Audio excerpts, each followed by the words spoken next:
గెలిచారు. ఇగో మేము స్టీల్ ప్లాంట్ని కాపాడుతున్నాము, ప్యాకేజీ తెచ్చాము, 11,440 కోట్లు అన్నారు. తీరా జరుగుతుందేంటి? 5,400 మంది కాంట్రాక్ట్ కార్మికులను తొలగిస్తున్నారు. ఇప్పటికి 3,000 మందిని తొలగించారు, ఇంకొక 2,400 మందిని తొలగిస్తారు. 1,200 మంది పర్మనెంట్ ఎంప్లాయీస్కి బీఆర్ఎస్ పెట్టారు. జీతాలు చెల్లించట్లేదు. ఆ ప్యాకేజీలో ₹1 కూడా ముడి ఇనుము కొనడానికి లేదట. మరి దేనికి ఆ ప్యాకేజీ అంటే జీఎస్టీలు కట్టడానికి, ఇన్కమ్ ట్యాక్సులు కట్టడానికి, దానికి ఆ ప్యాకేజీ అట. ఇది అన్యాయం కదండి. మీరు ఇచ్చిన మాట ఏంటి? ఇప్పుడు జరుగుతుంది ఏంటి? దీన్ని పట్టించుకోరా? మే 20 అంతకుముందు ఒకరోజు కాంట్రాక్ట్ కార్మికులందరూ నిరవధిక సమ్మెకి వెళ్ళారు, ప్రభుత్వం పట్టించుకోలేదు. ఇప్పుడు మే 20 నుండి ఈ రోజుకు 3వ రోజు నిరవధిక సమ్మెకి వెళ్ళారు, అయినా ప్రభుత్వం పట్టించుకోదే.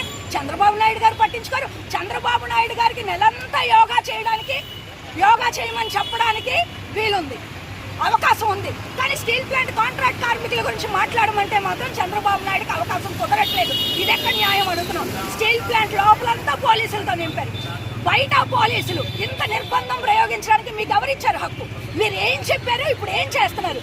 ఎంపీ గారు ఎందుకు మాట్లాడరు? ఎమ్మెల్యే గారు ఎందుకు మాట్లాడరు? ఎందుకు తొలగించిన కార్మికుల్ని తిరిగి విధుల్లోకి తీసుకోరు?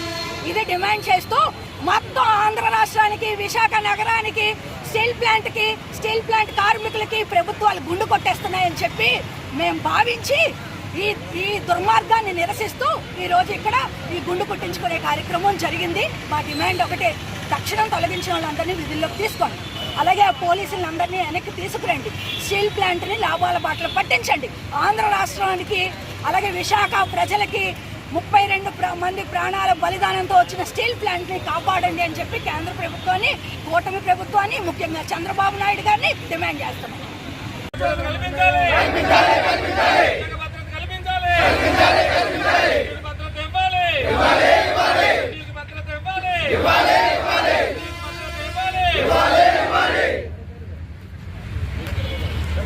చెప్పండి గురుగారు, ఆగడా ఇవ్వండి, ఇంకా నినాదాలు చెప్పండి.